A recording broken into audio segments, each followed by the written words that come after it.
इत्तेहादी हुकूमत का इख्तिदार खत्म हो गया। कौमी असम्बली और वफाकी काबीना तहलील हो गई। सदर मुमलिकत ने असम्बली तहलील की असम्बली पर दस्तखत कर दिए। वजीर आजम ने आइन के आर्टिकल 58 के तहत कबल अज वक्त कौमी असम्बली तहलील करने की एडवाइस दी थी। उधर निगरान वजीर आजम के लिए मुशावरत का फाइनल राउंड शुरू। साबिक सेक्रेटरी खारजा जलील अब्बास जिलानी मजबूत उम्मीदवार। जलील अब्बास जिलानी की वजीर आजम शहबाज शरीफ से मुलाकात। जलील अब्बास जिलानी का नाम आसिफ अली जरदारी और बिलावल भुट्टो जरदारी ने तजवीज़ किया। निगरान वजीर आजम के लिए जलील अब्बास जिलानी के नाम पर इत्तेफाक हो गया। पीपल्स पार्टी का दावा। वजीर आजम शहबाज शरीफ कहते हैं ऑपोजिशन लीडर राजा रियाज से आज मुलाकात होगी। एक पार्टी के लीडर को सजा मिलने की कोई खुशी नहीं। ये मिठाई बांटने और खाने की बात नहीं। अकड़ नहीं दिखानी चाहिए, गर्दन में सरिया नहीं होना चाहिए। साबिक दौर में ऑपोजिशन को दीवार से लगाने की कोशिशें की गई। असम्बली में बैठे लोगों को चोर डाकू कहा गया। चीन के खिलाफ बेबुनियाद प्रोपोगेंडा किया गया। साफर का झूठे बयानिए से अमेरिका को नाराज किया गया। वजीर आजम शहबाज शरीफ का कौमी असम्बली में अलविदाई खिताब। बोले 9 मई का दिन रहती दुनिया तक स्याह दिन के तौर पर याद रखा जाएगा। रियासत अफवाज पाकिस्तान के खिलाफ बगावत की गई। अजीम शोहदा और गाजियों की बेहुरमती की गई। मजीद कहा हुकूमत के 16 माह जिंदगी का मुश्किल तरीन इम्तिहान था। तनकीद को खंदा पेशानी से बर्दाश्त किया और सबक सीखा। इत्तेहादियों ने जिस तरह साथ दिया उनको जिंदगी भरपूर याद रखूंगा। काबीना इजलास से खिताब में वजीर आजम बोले माजी की हुकूमत की संगीन गफलत की वजह से कशकोल उठाना पड़ा। IMF का प्रोग्राम मुल्क के लिए जरूरी था, कोई शक नहीं। इसकी पाकिस्तान के अमन और इस्तेहकाम पर कोई समझौता नहीं होगा। किसी सूरत अमन पर दाव नहीं लगने देंगे। हमारा काम पाकिस्तान में दहशतगर्दी का खात्मा और अमन बहाल करना है। कुरान मजीद की बेहुरमती किसी सूरत कबूल नहीं। वज़ीर ख़ारजा बिलावल भुट्टो जरदारी की प्रेस कॉन्फ्रेंस। कहा वजारत संभाली तो खारजा पॉलिस दबाव का शिकार थी। पाकिस्तान के चीन समेत आलमी ममालिक से ताल्लुकात खराब थे। अमरीका के साथ दो तरफा ताल्लुकात बहाल किए। दरपेश चैलेंजेस का डटकर मुकाबला किया और मुल्क को मुश्किलात से निकाला। बेहतरीन खारिजा पॉलिसी की वजह से दोस्त मुल्कों ने हमारी मदद की। दुनिया के हर फोरम पर मसला कश्मीर उजागर किया। यूक्रेन के मसले पर हमारा मौक़िफ़ वाज़ेह रहा। सिंध के सीनियर सियासतदान जाम खुर्रम अली को सिंध के निगरान सेटअप में अहम जिम्मेदारी मिलने का इम्कान मिल गया। जाम खुर्रम अली जनरल परवेज मुशर्रफ के दौर में सेनेट के रुकन भी रहे हैं। जाम खुर्रम साबिक वज़ीर आला जाम सादिक मरहूम के सगे छोटे भाई हैं।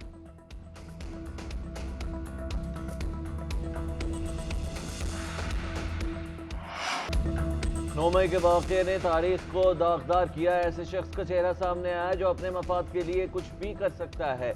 ऐसा शख्स अपने इक़्तिदार के लिए एयर बेसिस पर भी हमला कर सकता है। नवंबर में चेंज ऑफ कमांड को मुतनाज़ बनाने की कोशिश की गई।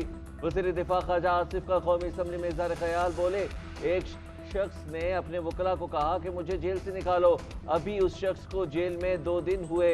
तोशाखाना के तहाइफ को बेचा गया। नवाज शरीफ और बेनज़ीर भुट्टो ने मार्शल लॉ का रास्ता बंद कर दिया। बोले अदालतों में 2670 अरब के FBR के केसेस ज़ेर इल्तवा हैं। इनमें से 50% भी रिकवर हो जाए तो 6 से 7 अरब डॉलर आ सकते हैं, लेकिन इस तरफ किसी की तवज्जो नहीं।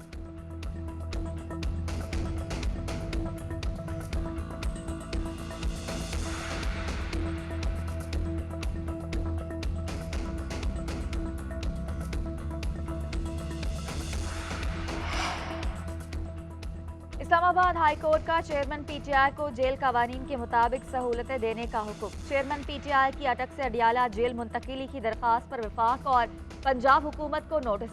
चीफ जस्टिस आमिर फारूक ने रिमार्क्स दिए कि जो कानून में है वो आपको जरूर देंगे, जो कानून में नहीं वो नहीं मिलेगा।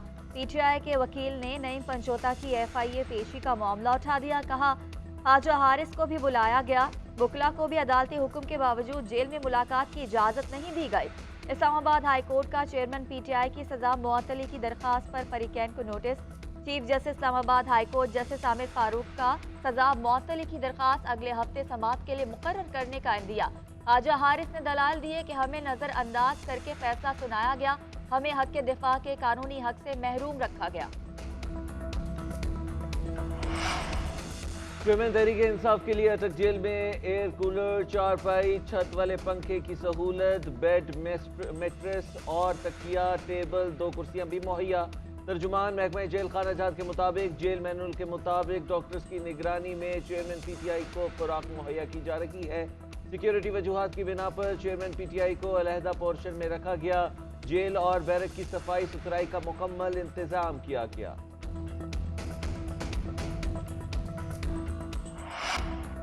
अमरीका का पाकिस्तान में आम इंतखाबात में तशद्दुद के इम्कानात पर इज़हार तशवीश। कौमी सलामती के तर्जुमान जॉन कर्बी का कहना है कि वो पाकिस्तान में अदम इस्तेहकाम का सबब बनने वाली किसी भी कार्रवाई पर नजर रखे हुए हैं। पाकिस्तान इत्तेहादी मुल्क है, खुसूसन दहशतगर्दी के खिलाफ जंग में हमारा इत्तेहादी है। मज़ीद कहना था, पाक अमरीका मुश्तरका मफादात के तहफ़्फ़ुज़ को यकीनी बनाने के लिए मिलकर काम जारी रखेंगे।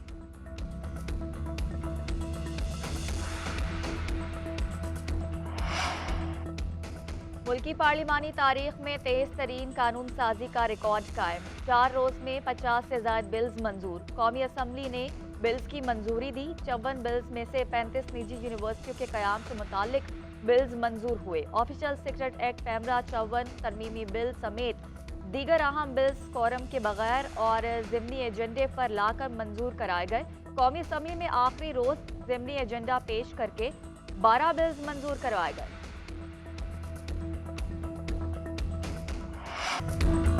साबिक़ वज़ीर-ए-आज़म शाहिद खाकान अब्बासी ने मौजूदा पार्लियामेंट को बदतरीन करार दे दिया। कहते हैं चंद दिनों में 75 यूनिवर्सिटियों के क़याम के बिल मंजूर हुए। आपको रोकना चाहिए था। यहाँ आम तासुर है कि अरकान पार्लियामेंट करप्ट हैं। 5 साल असम्बली में जो हुआ वो हम सब के लिए बाइस शर्म है। अरकान जेलों में गए, स्पीकर ने प्रोटेक्शन ऑर्डर जारी नहीं किए, यहाँ लड़ाइयाँ हुई, गालियाँ दी गई। उम्मीद है अगली असम्बली में आइंदा जो आएंगे वो ऐवान का तक़द्दुस बहाल करेंगे। मौजूदा पार्लियामेंट का रुकन होने पर शर्मिंदगी है, आवाम से मुआफ़ी मांगते हैं।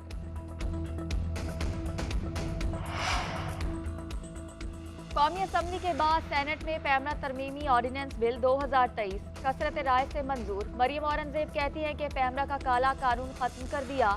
चेयरमैन पैमरा की तैनाती का अख्तियार पार्लियामेंट को मिल गया। ये बिल सहाफ़ियों की फलाह व बहबूद का बिल है। कमेटी इजलास में तरमीम तो ना आई, लेकिन सोशल मीडिया पर मेरी ज़ात पर तनकीद की गई। बिल मीडिया इंडस्ट्री के हक में है। उधर सेनेट में मुल्क भर में बरवक्त इंतखाबात कराने से मुतालिक करारदाद मंजूर।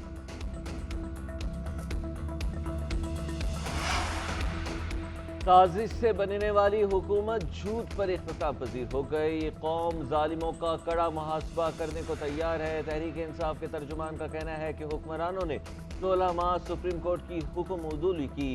पंजाब और खैबर पख्तूनख्वा के अवाम को वोट के हक से महरूम रखा गया। गिलगित और कश्मीर में अवामी मैंडेट पर नकब लगाई गई। बदतरीन सियासी इंतकाम लिया गया। नैब इलेक्शन कमीशन, FIA और पैमरा समेत अहम रियासती और हुकूमती इदारों को जबर, इंतकाम और पुस्तायत के फ़रोग़ के काम में झोंक दिया गया। मुईशत का गला घोंट कर आवाम का मुआशी कत्ल किया गया। 12 लाख पाकिस्तानी मुल्क छोड़ने। एशिया कप और अफगानिस्तान के खिलाफ सीरीज के लिए कौमी टीम का ऐलान। बाबर आजम कप्तान, शादाब खान नायब कप्तान बरकरार। खिलाड़ियों में अब्दुल्ला शफीक, फ़ख्र जमान, इमामुल हक, सलमान अली आगा, सऊद शकील और इफ्तिखार अहमद शामिल। तैयब ताहिर, मोहम्मद रिजवान, मोहम्मद हारिस, मोहम्मद नवाज, उसामा मीर, फ़हीम अशरफ, हारिस रऊफ, वसीम जूनियर, नसीम शाह और शाहीन शाह अफरीदी भी टीम का हिस्सा। अफगानिस्तान से 3 मैचों पर मुश्तमिल वनडे सीरीज 22 अगस्त से श्रीलंका में होगी। एशिया कप 30 अगस्त से शुरू होगा। एशियन हॉकी चैंपियंस ट्रॉफी में पाकिस्तान ट्रॉफी की दौड़ से आउट। भारत ने पाकिस्तान को 4-0 गोल से शिकस्त दे दी, जबकि भारत की जानिब से कप्तान हरमनप्रीत ने 2, जोगराज सिंह और मनदीप सिंह ने 1-1 गोल किया। पाकिस्तान और चीन 11 अगस्त को मद्दे मुकाबिल होंगे।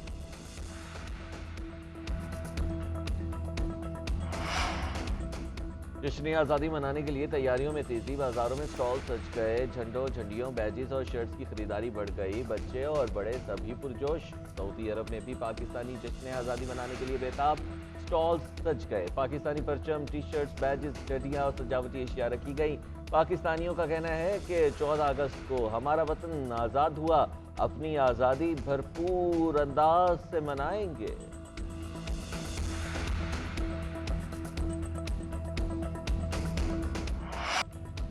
और गुमशुदा बीवी और बेटे की तलाश हॉलीवुड हॉरर ड्रामा दी चेंजलिंग का ट्रेलर आ गया। सीरीज 8 सितंबर से एप्पल प्लस पर नुमाइश के लिए पेश की जाएगी।